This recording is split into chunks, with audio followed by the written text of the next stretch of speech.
Abarundi tili ndi former Minister of Trade Vitumbiko Momba komanso awonso ndi a Jessica Bwira amene ndo sitingachite kuvutika nawo kwalongosola.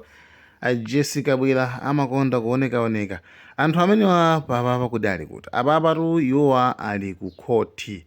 Apapa ndithu akonzeka kuti alowe ku khoti kenako akatenge plea.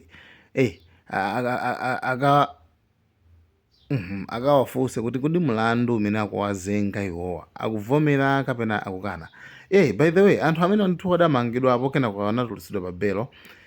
Nde mlandu umene amawazenga kwambiri ndiwonena kuti akuluakulu amenewa amatsimikiza malizatsi abodza komanso ndikumapanga accuse chipani cha DPP kuti chabera zisankho chikubera mavoti.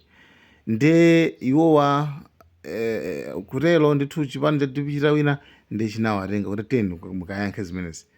Nde mwamwambo basitu pakufanira ndithu timaomboni choncho kuti nkhani nja ikatelo kenako tione kuti itha motani. Nde anyway tikupatsiraninso ndithu zimenezi ngatuluke ku khotiko koma pakatali pano ndi amenewa ndithu a Jessica Bwira komanso a Vitumbiko Momba ku khoti kumeneko kuti akaone kuti we got this imene inabwera bwanji.